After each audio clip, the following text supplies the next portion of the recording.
Welcome to Making Waves. It is it's Wednesday evening, and tonight we are graced with just an incredible person who's someone who's been so intrinsic to the ShipRocked experience. Hellyeah is Mr. Chad Gray. Chad, thank you, my friend, for joining us. Oh, you're welcome. Hey, thank you. Yay. Middle of this lovely week.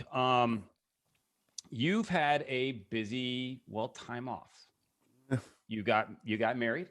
I did. To the lovely Shannon Guns, who's also very intrinsic to our cruise. And obviously you guys are such a huge part of the family. So this feels like, coming home. Absolutely. So, welcome home. Thanks, brother. That's no pun plug intended. Actually, I was going to talk about that song a little later, but for different reasons. Yeah. So you got married, Yep. and you just put out, and let's go right into it. You just put out an amazing cover of Willie Nelson's "Always on My Mind."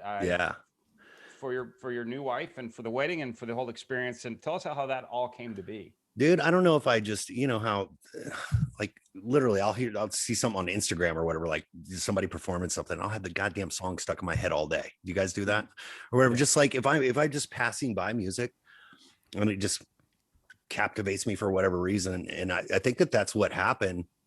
And then, I just remember kind of singing it all day or whatever. And later that night, I was just sitting out back or whatever. And I just, I got online and I went and found the lyrics or whatever, and I have it. So I was like, I just wanted to read the lyrics along with listening to it, like the actual lyrics. And it was just, man, it was just so moving. I was just like, man, this is such a great track, just so heartfelt.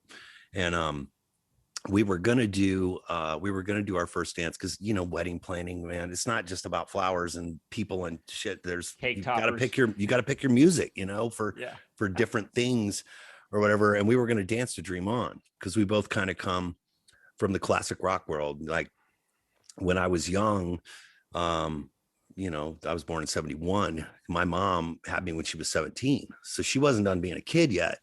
So when I was with my mom just had a huge record collection. It was, all those from that time, Peter Frampton, the Eagles, Sabbath, Aerosmith, so I come from that world. And Shannon's dad is a great dude, and he's a big rocker or whatever, but he comes from the classic rock world too. That's like his age or whatever. So he listened to it when he was a kid. So, you grow up around that shit because he was playing it. So Shannon knows it. And we share a lot of classic rock childhood memories before we were together, but still memories we can share together. And so we were going to dance to Dream On. And for whatever reason, that song just really captivated me, man. I was just like, wow, this is just such an incredible song. And I don't even know how it happened, honestly. And I was like, man, this is what we should dance to, kind of thing, and I was going to surprise her with it. So I called Kevin Chirko, my producer, produces Hellyeah. Many people know Five Finger Death Punch. In This Moment, he does all sorts of shit, and he's amazing. He's such a great guy, and he's a great friend. And he lives in Vegas too. And I just hit him. I texted him the next day. I was like, hey man, you want to do a cover? And he's like, what? I'm like, Always on My Mind. And he's just like, whoa. And he calls me and he's like, really? And I'm like, yeah. And he's like, yeah. He's like, I can hear you doing that or whatever. And I was like, can you figure it out? Like, because he plays piano. And I'm like, can you do it? And he's like, I'll tell you what. He's like, and forgive me for not knowing his name, which is totally shitty. The keyboard player for Ozzy or whatever, he's really good friends with him, and he's in London, and obviously COVID, he's not touring, he's not doing anything.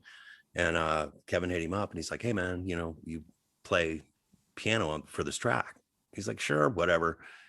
And a few hours later, he sent us like 3 different versions or whatever. So we kind of picked the version we wanted. And Kevin's just a master producer. So before he did this, I just went in and tracked it, and I started singing it. And I'm like, how do you think this is? And he's like, I think it's great. He's like, man, he's like, this is really cool. He's like, I don't even know if I've ever heard you sing like this, like, but vibrato and all that kind of stuff or whatever. Those are like my early days of singing, way, way early. And that's how I sang, when I was growing up in church and, choir and chorus and stuff in school and stuff like that. And so I did that. And then Kevin did the string arrangement, and it just turned out so amazing. And I did it for Shannon for the wedding. And it was just a super special moment, man. And it just came from a place of love, you know what I mean? And people near me, business people and friends and Kevin and everybody's like, you really should put this out. And I'm like, metal guy putting out Always on My Mind. You're like, Sure. And but they're like, no, man, this is really cool. It's a cool side of you, to show your fans. And you're pretty vast in what you do vocally. And this is just really cool. It's really different. And I was just going to do like a really soft release with it, just like release it on Instagram or whatever, and me and my buddy Wombat, who does, me and him conceptualized all of the Hellyeah merch. We did all of the record covers since Undeniable. And him and I are just a really creative force, man. And he's awesome. And he's like, I'm going to start a YouTube page, like, let's get a YouTube page going for you or whatever. So we did that. And he's like, then we can put the song on YouTube or whatever, so people can actually see it. And it's not just on Instagram, and it's here and it's fucking gone, so a place for people to find it. And so I ended up hooking up the company called 1RPM. It's they're really doing things like that's pretty crazy, man. I mean, you kind of got to finance your own stuff. You fund your own recordings and stuff like that, but then they act as the label to like do marketing and, getting it to radio, and just, they do a lot, like a whole push on it. Publicist stuff, and so I hooked up with them on it just as kind of a trial run for anything maybe future that I want to do with them too. So just to check it out, and they did a really good job with it. And we just kind of put it out and just whatever, but it was just supposed to be a really, really soft thing. I didn't expect it to get not that it's a huge song or anything for me or whatever like that, but I didn't expect it to reach that much audience, honestly. The whole time in my mind, I just thought, whatever, just put it out so people can hear it and whatever. But yeah, it's pretty cool, man. And we had a lot of fun doing it. I love working with Kevin all the time. He's so great. And he was huge for me, obviously when Vinny passed, 5 days after the memorial, everybody pretty much went home from the memorial, and I flew back to Arizona. I lived in Arizona at the time. And I'm just like, man, I gotta finish his work. I've got to finish it. It's his final work. And I still had 6 songs to write. It was really tough, but I'm like, fuck it. And I drove back to the studio, and 5 days after, I was back in the studio with Kevin, both of us absolutely crippled, you know what I mean? From going through that emotionally, and just everything that goes along with losing someone. It's everything. And but he was really my rock, man. He was super patient with me. Obviously he had to be. I wasn't churning songs out at that moment, but he was really, really patient. And we've been close since Blood for Blood. That was the first album he did with us, and we were really close. But man, Welcome Home, we got really close because we were dealing with a lot of stuff and really helping each other through that time. And we had a goal, and that goal was to finish Vinny's final work, and we got it done, man. It's pretty cool. So to go back to Always on My Mind, just any opportunity I have to work with Kevin, I always just jump at it because he's such a great friend. There's a couple of points I wanted to get on, and then I definitely want Chad to jump in here. With the song Always on My Mind, you did go with the heartfelt version, which is more kind of the Willie Nelson one, as opposed to the Vegas kind of Presley one, which is still great. It's a little schmaltzy, but with Willie's, it just feels like it's right in the pocket and just from the heart. It really does. And it's it's not his song, but that's what I know, but that's what helps sells that track, is it really does. It came from that part. Secondly, obviously the thing with you getting back in the saddle after everything that happened with Vinny, I think that's probably what he would have wanted for you. 100%. Well, I told him basically the day after he passed, I was staying at my friend's house while I was recording that record. And then, he passed or whatever. And the next day I was just sitting on my bed in the room that I stayed in at his house. And I literally sat there and had a conversation with Vinny, like I'm having with you right now, just talking out loud and just telling him I loved him and what am I going to do? Please give me your guidance. I'm going to finish this album for you. Yeah. I'm going to do this for you.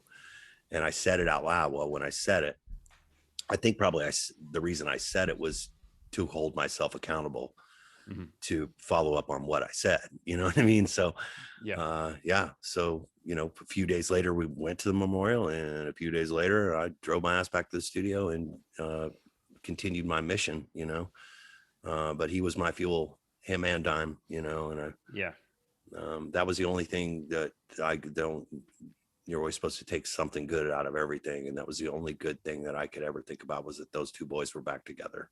And that made me very, very happy, because Vinny was absolutely lost without him. But I was so thankful that he decided to make his return to music with me, little old me. I was playing in a band, my fucking hero, for 6 albums. I mean, Hellyeah did more albums than Mudvayne. Yeah, it definitely gave him a direction and a place to be, and it was probably the perfect collective of people for him to play with. Nice soft re-entry back into the business, and then just finding the joy in drumming again. So you could tell. He was so fantastic, man. He was so fantastic. From the first time we played together, it was just like, I mean, to me, it was just like, whoa, like, holy shit, I'm in the same room with this dude, and he's sitting behind a kit, and we're gonna write some songs. It was heavy, huge, and it was it was really hard for him. Well, dude, I was a massive Pantera fan. I mean, I don't know anyone that doesn't like Pantera, and I don't think I want to know anyone that doesn't like Pantera. Yeah, like all my friends fucking like Pantera. You know what I mean? And if you don't, we can't be friends. But that's just the rule. But that should be the rule to enter the house. You have to name 10 songs. Random. Right, totally, man. I could just go bam, bam, bam, bam, bam, bam right now. But they're just what they were then. And dude, be honest with you, they still are. I mean, when I go to the gym, I still listen to those albums. Those are what I'd lift to. You know what I mean? None of my music, man. I listen to Pantera, and I fucking love that band, man. Every time I hear it, I hear something new or something I'd never heard before, or just those fucking whoa moments. Like, god damn, man, how do you bring it that fucking hard? You know what I mean? Without going, like super fast. It makes you want to walk through walls. It makes you want to move. Yeah. That's really the key to being a great heavy metal band, man. If it's, I call it danceable, and I've talked to my players and stuff when they're writing music. I'm like, make it danceable. You know what I mean? Make a body move. That's what you want to do. And that's what people come to. And that's what I came to in Pantera. Like, they were uber fucking heavy and badass, but they had just that undeniable fucking groove that they just would lock in. I don't know if that band had a certain BPM, boom, like this is how many beats per minute, you know what I mean? And you don't stray from that one BPM or the other, one way or the other, and you just lock it up. But man, they were such a fan. They still are such an incredible fucking band. The players are just insane. I mean, they're just insane. I mean, so great. That's enough Pantera. Even in metal, if it makes the girls dance, it'll bring the boys. So, Absolutely. Well, they brought the girls, they brought the boys, they brought fucking everybody, man. I saw them 14 times, man. 14 times I got to see them. I saw them in a club in St. Louis called Club 367. It was an old grocery store, so it was pretty big, probably 1,500 seater or something like that. And it was, I told Vinny this story probably 15 times, and every time he would let me tell it. You know what I mean? Even though he knew he'd heard it, and he would always let me tell it because I was just so excitable when I would talk about it. And I saw them play. They did 3 warm-up shows before Vulgar was released. And me and my friend had been listening to Cowboys from Hell for about a year, like on fucking repeat. And we heard about this show at a club in St. Louis. and we all piled in a van and we drove down there and went and saw that show. But it was they did 3 warm-up shows before they released Vulgar or whatever. And I actually went back and looked at the date. It was weird because I remember them saying something like they were doing warm-up shows for the new album. And then I went back and looked at the date. I just Google, I found the date of the show, and then I found the date of the release of Vulgar. And it was actually several months later that they did that, but they played those 3 shows, man. So I literally saw a show where they maybe played Walk, maybe one other song or whatever. But basically I saw a Cowboys from Hell set, that, was just very Cowboys from Hell loaded, because that was the only thing they'd had out at the time. And Vulgar wasn't out yet, but I think they played a couple tracks off. I think they played Walk. And I remember being at that show. It was where I did my first stage dive, and Grady Dimes Tech was the one that lifted me up on stage to stage dive. And there were more people on that fucking stage than you could even believe. I bet there had to have been 20, 25 people on the stage the whole night, just weaving in and out of the players, and the players are weaving in and out of them. And I mean, it's just people just running up and jumping and just diving. It was so much fun. So much fun. And then I got to see them all the way up to, where they, like the Ozfest, and, when they're a, big fucking band, Yeah. So I saw them from both spectrums, which was really, really cool. And I think that was one of the things that built my closeness with them, is because I had been into them for, since Cowboys, I'd been from the beginning. Yeah. Growing up in Dallas, I was very blessed to be part of the Joe Garage and Basement days. So we're talking like power metal and metal, I Am the Night, those days. Yeah. So they grow up with them, just, you see their ascension was just like, when Philip came in the band, it was just like boom, boom, boom. And it was like, holy that was a shit. Fucking game. That was a game changer, man. Terry was Terry, but Phil's fucking Phil. So anyway, let's talk about Hellyeah. Let's talk about Chad Gray. But these are great stories, and thank you for sharing them, man. There's Pantera stories always fucking welcome. But we want absolutely to talk about what you got going on, and bro. if they're not, see you guys later. Yeah, see ya. Bye. Yeah. Big gulps, eh? Well, see you later. Well, see you later. Goodbye, my love. I wanted to mention something about this track that we started talking. Your latest release. Your voice. It was such a pleasure to hear it presented that way. And you were just said when you were at the gym, you're always listening to Pantera, and you're hearing little nuances you haven't picked up before. This happened to me with your with this track. I mean, I've been a huge fan of yours. I think we talked about it on the ship for a long time. There's only 2 bands that have caused me to break my steering wheel. One of them is Pantera, and the other one is Mudvayne. Wow. That's the real truth. When that's you cool, like driving, you're just like fucking pounding on your steering wheel. Yeah. Broke in an Oldsmobile Trofeo, 1990 Oldsmobile Trofeo, the same steering wheel in that car twice. Nice. From those 2 bands. So awesome. That's a great conversation to be in, man. Does that fall under the manufacturer's warranty? Yeah, I was going to say. My dad was not. Might want to do a fucking recall on that car. We got no jobs. We got no food. Our steering wheels are falling off. That's right. Perfect. Our birds' heads are falling off. The what I wanted to ask you though, you seemingly answered every single question that I had like stacked up for this particular track, which is awesome. But one thing I didn't really understand, and maybe it was there and I just didn't pick it up. But how many times did you have to think about releasing it the way that you did before you convinced yourself to release it the way that you did? I don't know. It was more other people. Honestly, it was like kind of fueled by others, and I loved it. But like I said, the song came from a place of love. I did it for my wife. I did it for my wife to be, and for our first dance. And that, ultimately that's what the video was for, because anybody that knows me like professionally or whatever knows that. And if you're my fan, like I always say, my fans are my family. This has been such a hard time for me. I know it is for everybody, but this has been such a hard time for me because I've been writing, recording, and touring for 20 years, and then this happened, and I'm like, what the fuck do I do? And the more it was going, and it was getting fucking worse and worse. And I'm just like, you know, any light you thought you saw was just instantly gone. I started missing my family. I started missing my fucking fans. I miss my people, man. I see my family in different parts of the world every single fucking day, and I have been for 20 years, you know. And then you just rip that away, rip that out of my life. It's like, I mean, it's been really hard for me. And but it was more the video, you know. I had Wombat shoot. Wombat stood up with me, the guy I'm talking about that we worked together a lot. He stood up with me in my wedding, but I told him, I said, when we do that dance, I'm like, I want you shooting it. Because obviously we had a videographer and stuff like that, because the guy that I would have video was in my wedding. So he couldn't very well do it.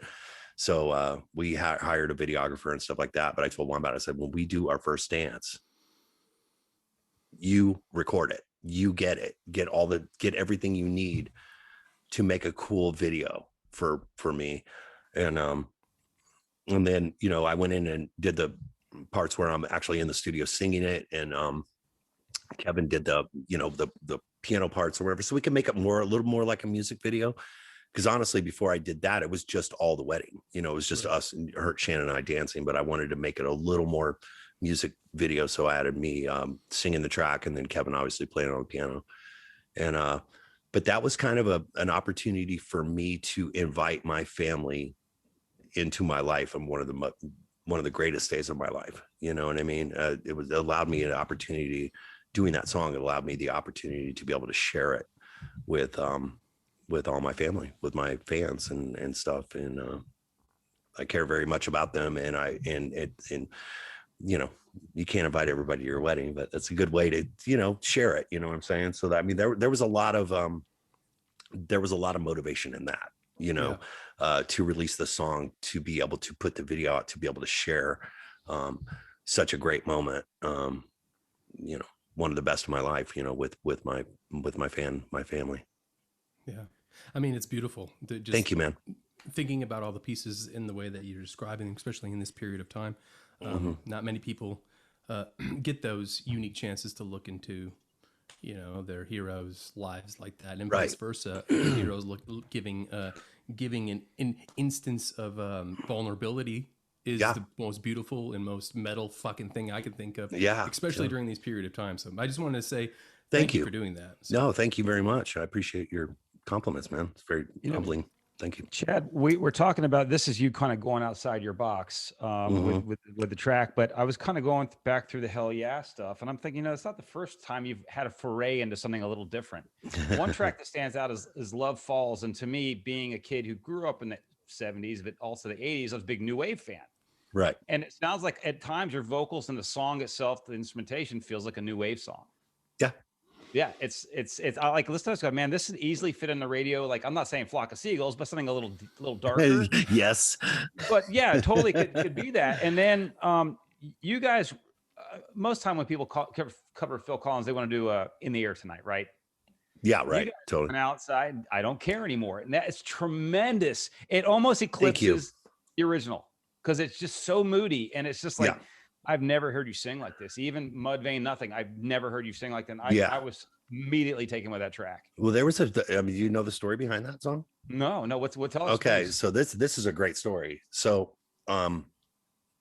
Christian, I think Christian came in to the studio, and just, you know, it's just like if you're in a garage, you're talking about fucking pussy and whatever, you know, it's just conducive to garage, you know, sex talk, or whatever. When you're in the studio, you're having that kind of studio talk, whatever, blah, blah, blah. You're just talking about just different shit you've done, or blah, blah, blah, or what you really like to do, or who you've seen, or whatever. You're just talking about music in general. And I think Brady said, like, you know, we should do, what's the song again? What are we talking about? I don't care anymore. Yeah. Jesus Christ. Welcome to old age. Yeah. Put your glasses on. Yeah, totally shit, right? No. Welcome. Yeah. So Brady's like, you know, we should do that or whatever. And Vinny's sitting there and he's like, you know what? He's like, it seems like me and Dime actually recorded that. one time, and David Draymond was actually going to sing on it or whatever. I don't know what happened there or whatever. But Vinny and Dime actually recorded it, but they recorded it on a radar system. It's called Radar. So back when Pro Tools first came out, it was just like, it's almost like VHS and beta. You know what I mean? Like there was Radar and Pro Tools. Pro Tools, Ascends, Radar, not much. But they recorded they had a Radar system. So as their interface or recording interface.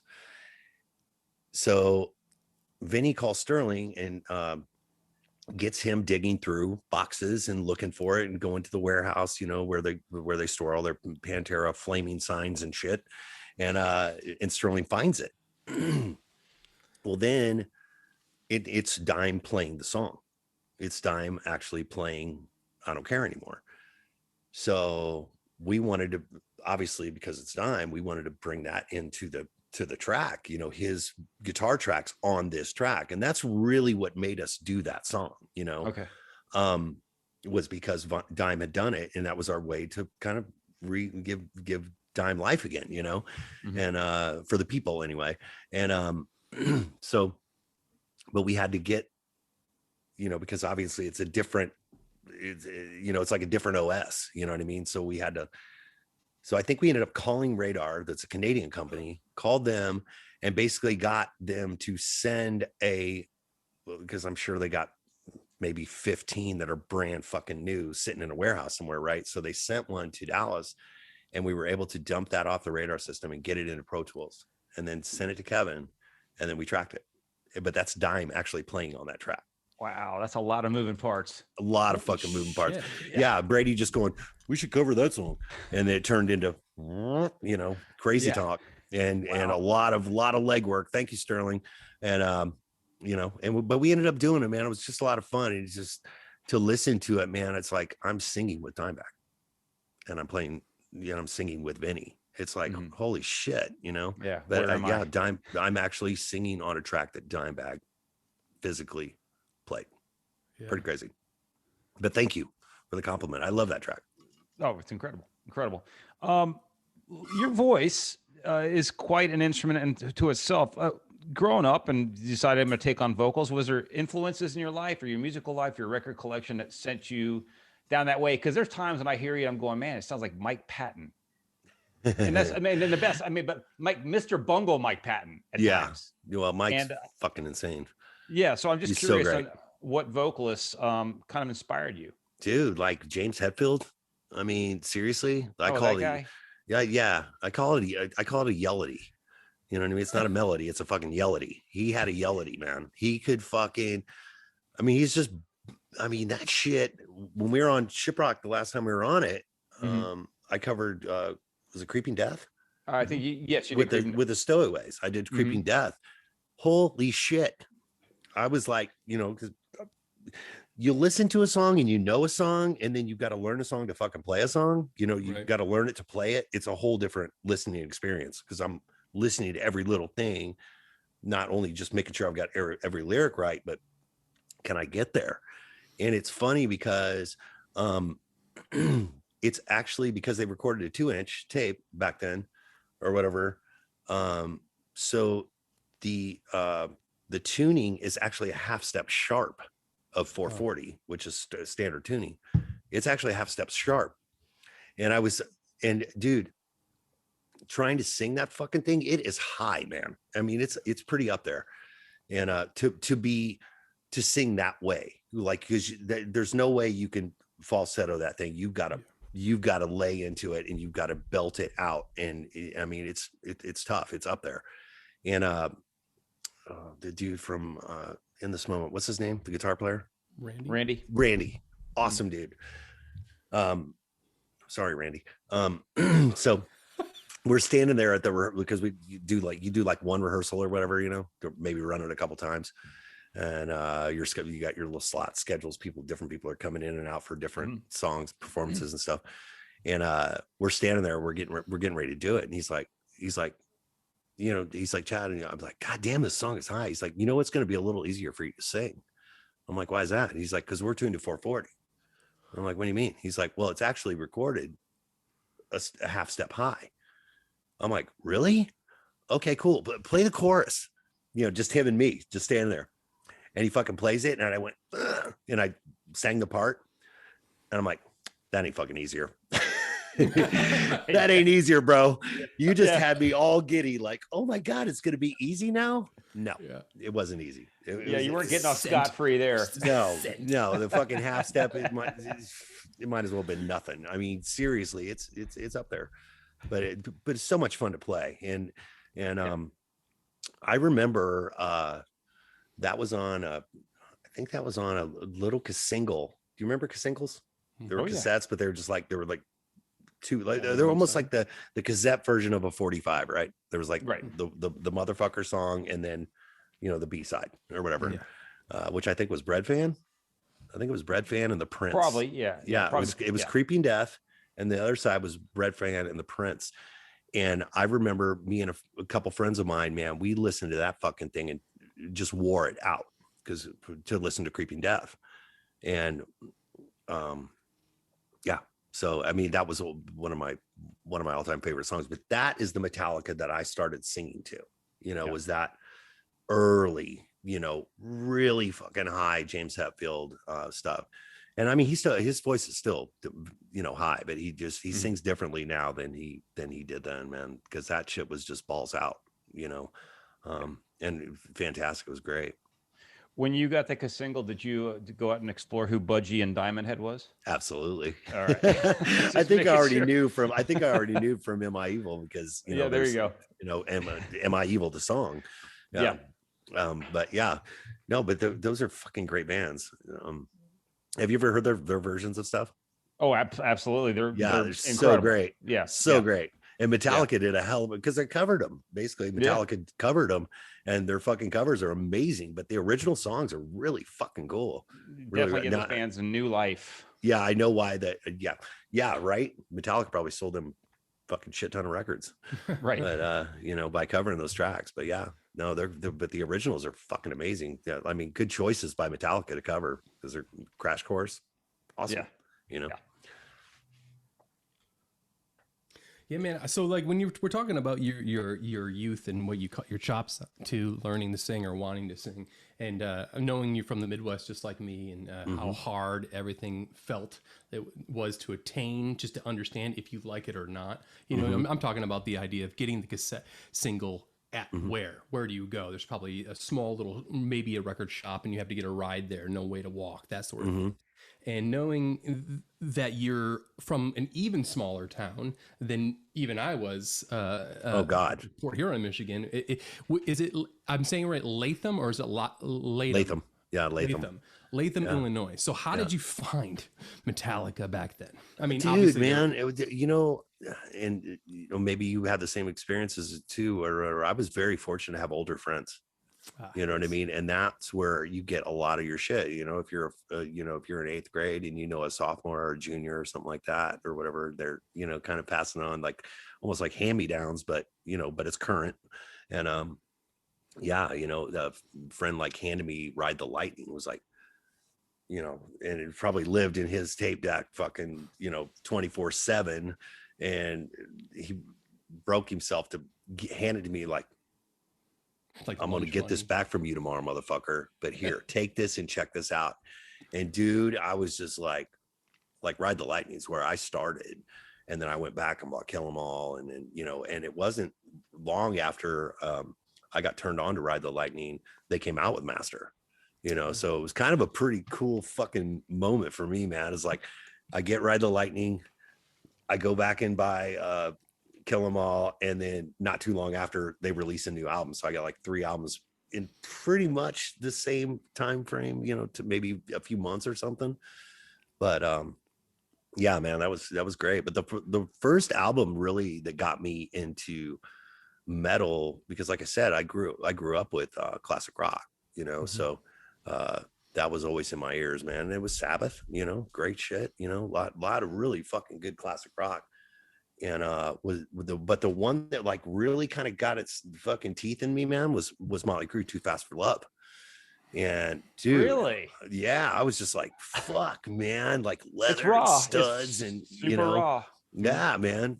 Live Wire and fucking, it's just crazy. And then, after that, Shout at the Devil, and then here comes Metallica and then fucking Slayer, and Slayer is my fucking favorite band of all time, probably. I mean, I've been a Slayer fan since, like probably 83, 84, you know what I mean? 84. Well, it's been like 84, and Slayer's never deviated, man. They never, they just stayed the fucking course, and you know what? I'm cool with that. You know what I mean? Yeah, They're just stay in their lane. But you mentioned something earlier about metal bands. No matter how heavy, they got to keep a groove. Slayer always kept a groove. Yeah, man.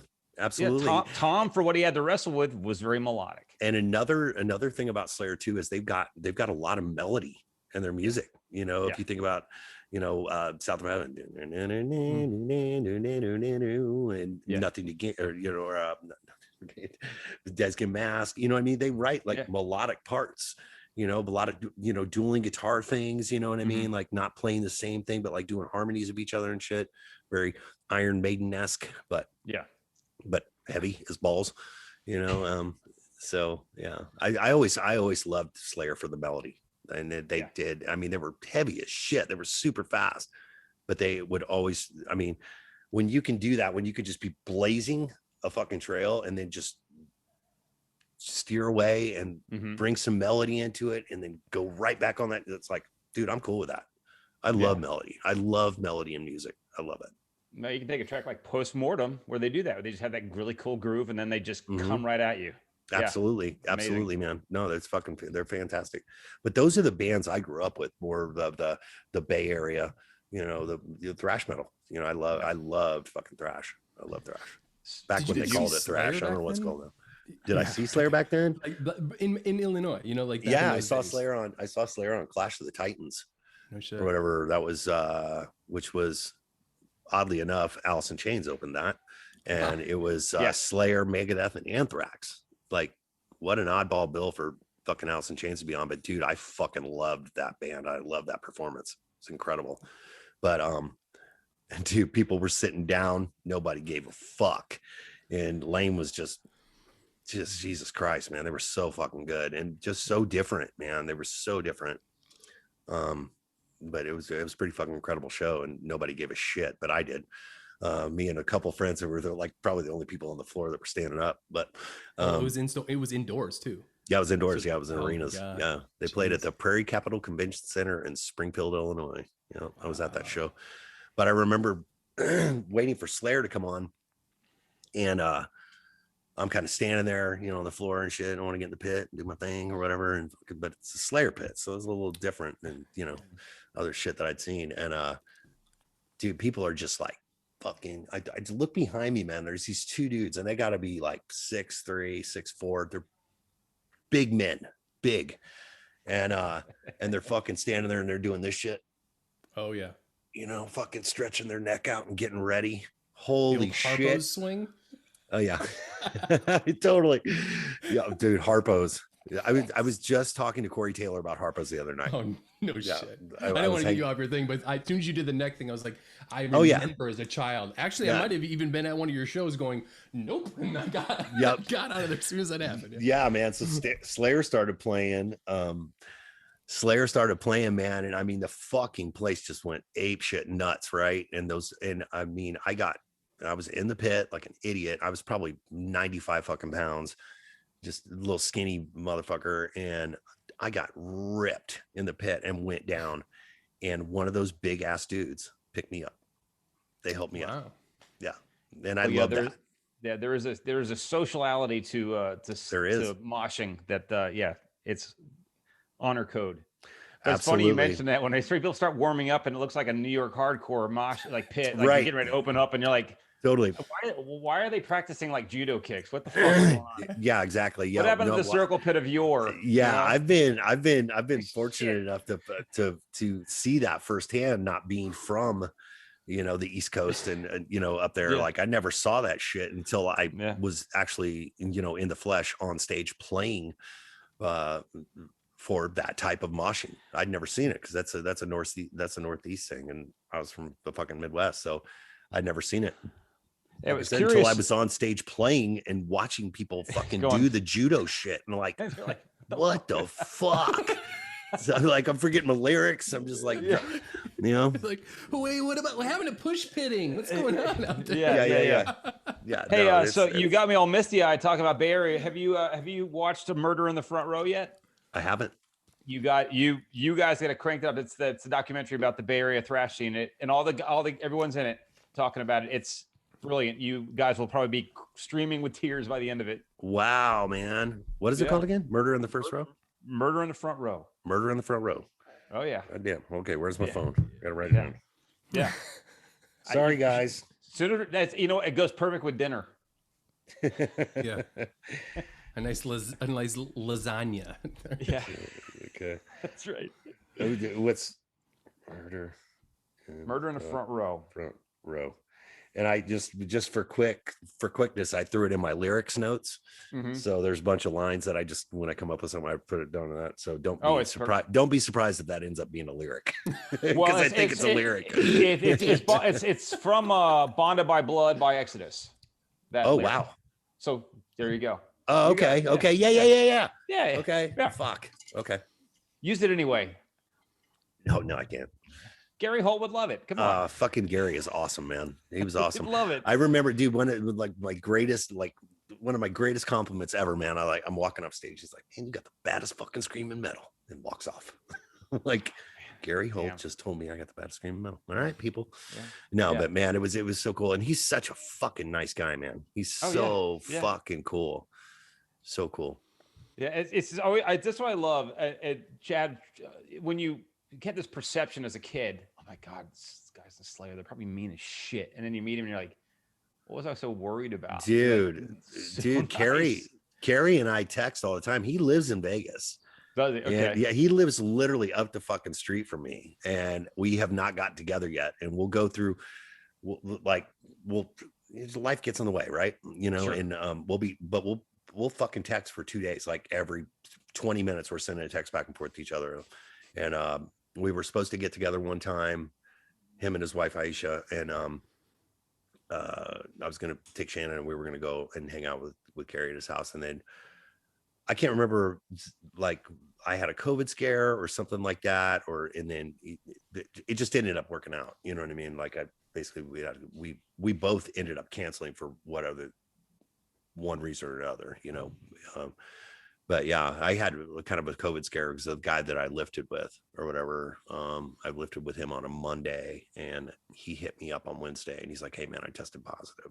And I'm like, motherfucker. But I always wore my mask, you know, so, and he wasn't very diligent about it. You know what I mean? Mm-hmm. He kind of like would pull it down and blah, blah, blah. And this is when it was at the height of it, you know, and he ended up getting it. And we called all around. We called our doctor and stuff, trying to figure out a place for us to go get tested. Cause it was so new in the game. Like the test wasn't as readily available as it is now or whatever over the past, you know, even several months. You had to do a little more digging to find out where to go, but we ended up finding a place and we got same day results. So Shannon and I both went and I tested negative. So it was cool, but fuck, you know, and I think that might've been the day that I was supposed to hang out with Gary. I'm like, I can't, you know, obviously I'm not going to get one of my fucking heroes COVID. You know what? I'm not going to say anything. I'm just going to let it slide. You know, I got the shits right now. You know, you can do it if you got the shits or maybe a little sniffle or something. No, you don't take COVID to your boy.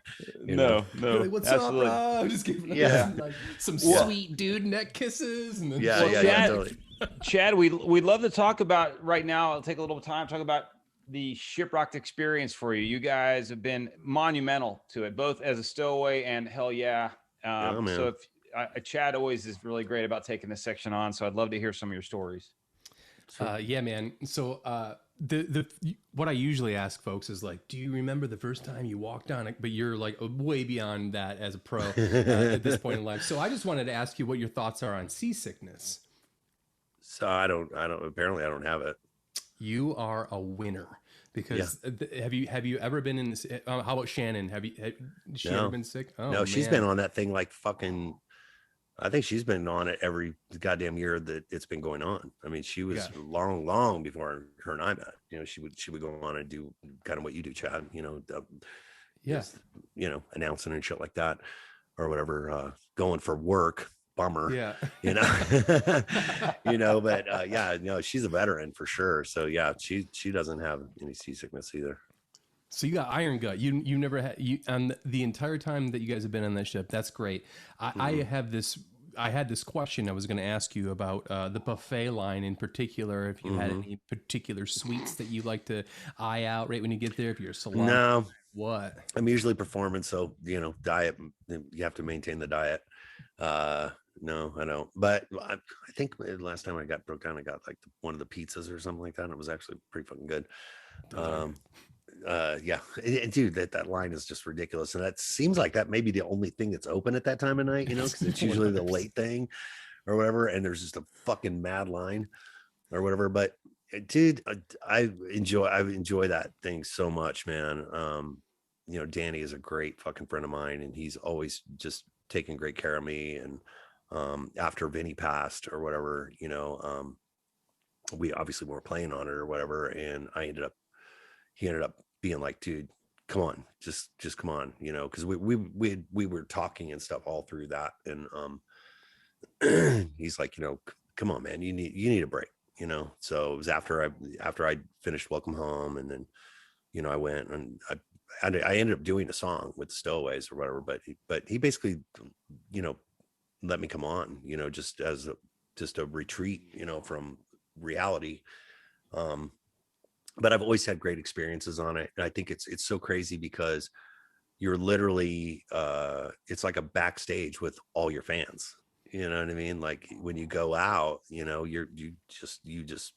hobnobbing, man. You're seeing people are just constantly coming up to you, but which is cool because, like I said, my fans are my family, and I'd love to get to know each and every one of them better, and I get to spend like really good time with them. In those settings, I'm not in a fucking, meet and greet line where I've got to keep things moving. And, I have maybe 30, 45 seconds with each person, and I'm on to the next.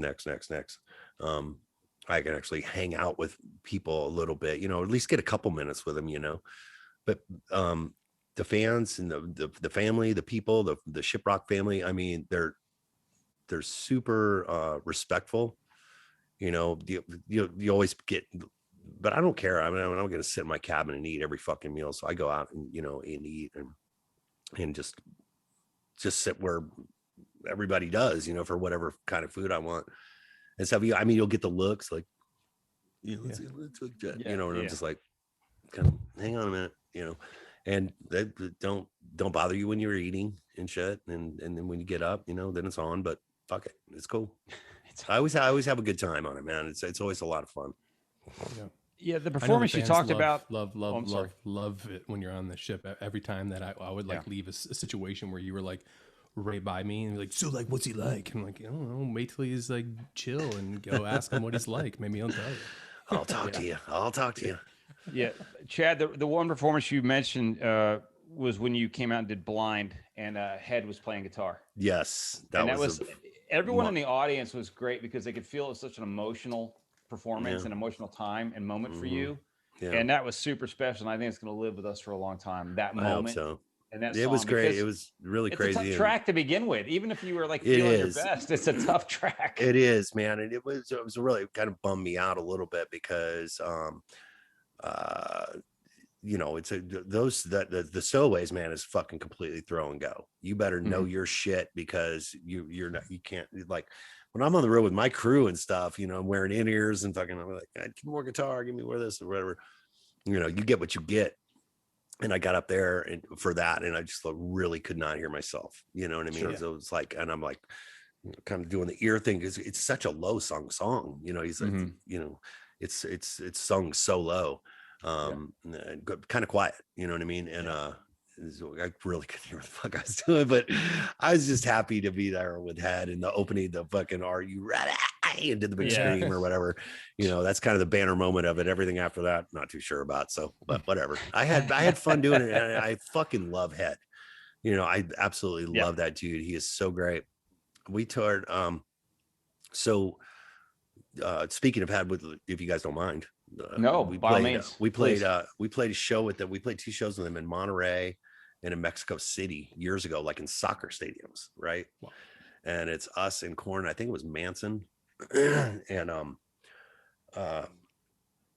it was just that was when Head was in the band, before he left, and fucking it was so cool. But I didn't get to talk to any of them. I didn't know any of them then or whatever. JD and I become fucking great friends. We text each other all the time, and every once in a while I'll call him and we'll just bullshit and stuff. He's become such a great friend, which is so fucking crazy for me, because again, Korn was like, whoa, that was a fucking band that blew me away. And I saw them on their first record opening for Marilyn Manson and Danzig, and in Peoria at the Madison Theater. And that was a fucking killer show, and I think they kind of stole the show. It was amazing. But then Head leaves the band or whatever, and I become friends with Jonathan and and then Hellyeah toured with Korn for 2 months in Europe, and it was fucking so much fun. And and that was the first time I met Head, and we kind of had a little moment, because obviously that Head is spiritual, that he's into God. That's fine, whatever.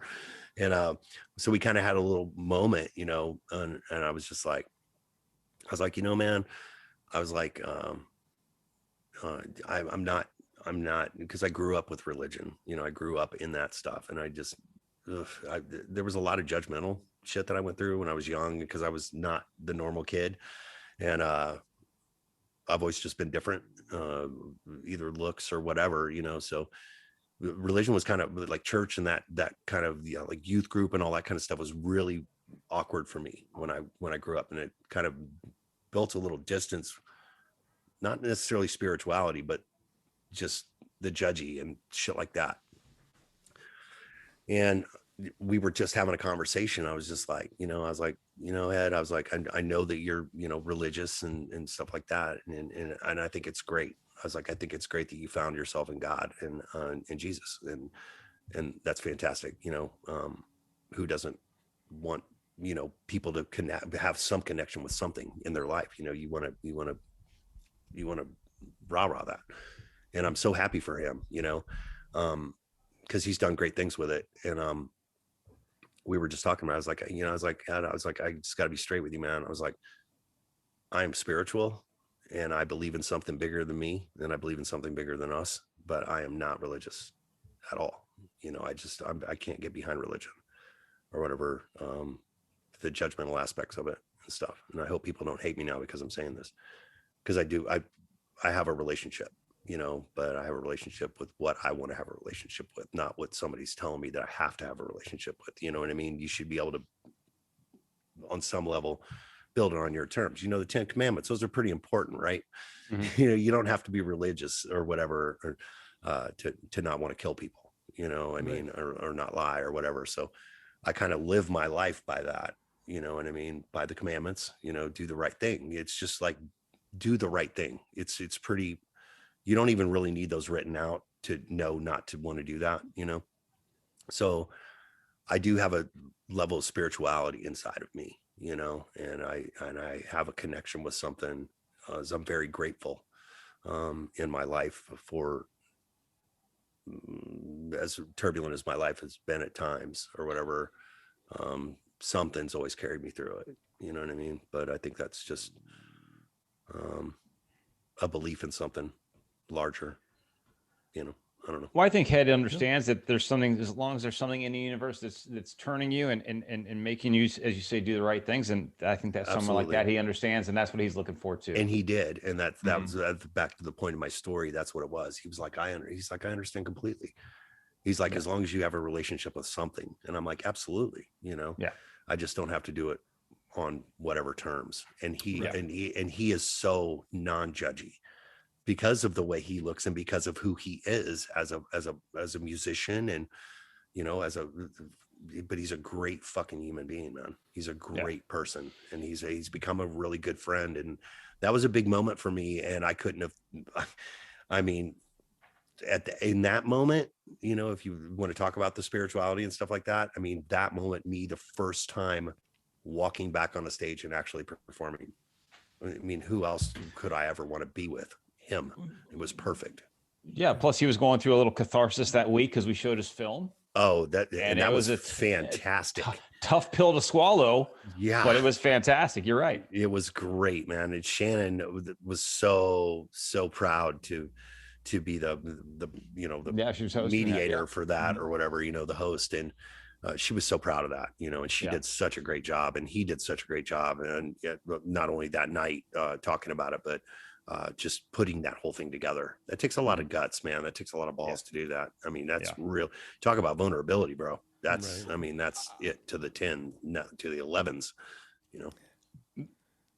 Yeah, that's one thing I was going to say. You mentioned posting parts of your wedding and even showing your wedding in the video. Is like social media has allowed now artists to show how vulnerable they are, and it just endears you more to your fans. Absolutely. I mean, we always love the idea of like Jimmy Page and people like that being behind the curtain, mystical. But at some point, you're like, man, we got to get real. Yeah, man. We're all in this together. Yeah, not everything's a fucking riddle. Yeah. Well, listen, at this point in the game, we like to do a thing called Walk the Plank, which is just 3 random questions. Oh, God. And we pose them to you. One is from Chad, one's from myself, and then one is from a fan who's written in. And it's never really specifically for a certain artist. It's basically just writing questions. Hey, whoever you talk to, ask them this. So we'll let Chad go first. And there are no wrong answers. There can't be. That's correct. Well, that's good because I only give right answers. There you go. It's opposite day, Chad. How about this? My question for you is, so you've been through a lot, and specifically through this period of time, as we've been talking about how heavy it's been on everybody. There's got to be a moment or two that you can think about that you tend to lean in on when you're feeling down. And my question ultimately is, when you are feeling that way, what is it that you turn to get you out of that slump? My wife. Okay. Yeah. I mean, seriously, I've literally replayed probably every relationship I've ever been in this, where we live right now, in this this COVID shit. No way. I mean, that she's the only one that I could get through this with. I mean, this is intense, man. You know what I mean? Like, it's locked down and you're in your fucking house. The people that I felt bad for were like all the players, you know what I mean? All the playboys out there that just fucking roll from this chick to this chick to this chick. And it's like, nope, you're fucking locked down, man. And guess what? You're alone. Hi.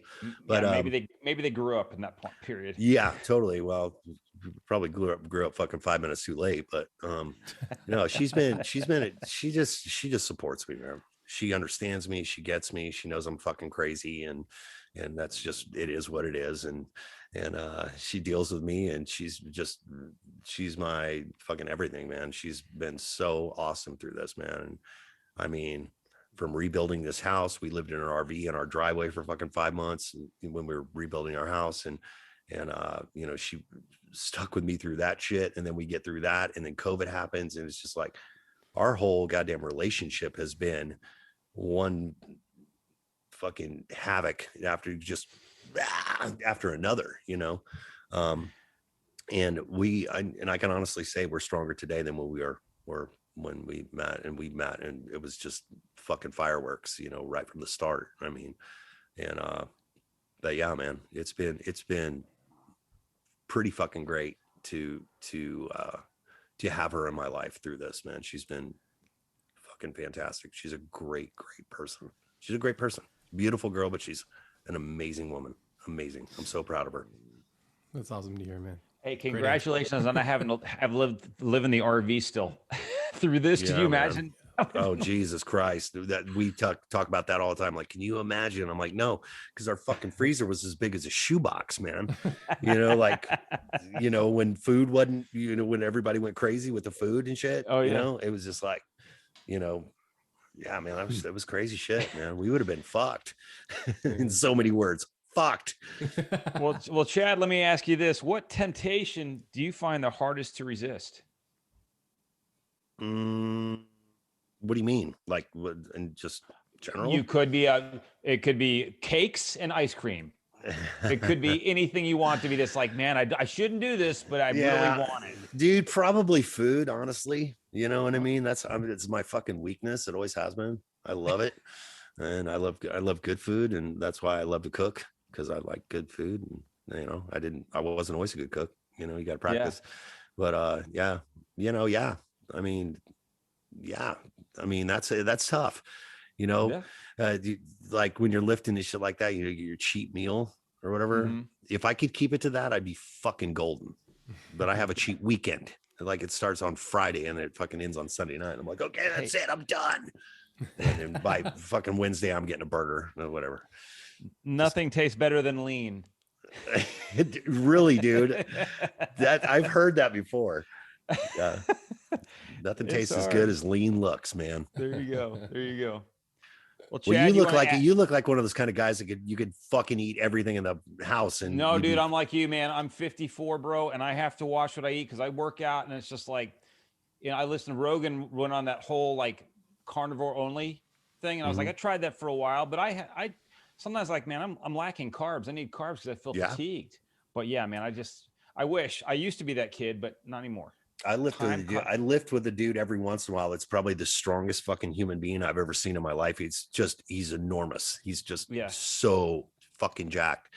And he's like, this is the diet plan you need. It's like, you know, fucking lean ground beef, you know what I mean? Like lean burger or bison, you know, 2 ounces of spaghetti with like a half a cup of Prego original. You know, you got to kind of keep some things, but I'm like, I can have pasta.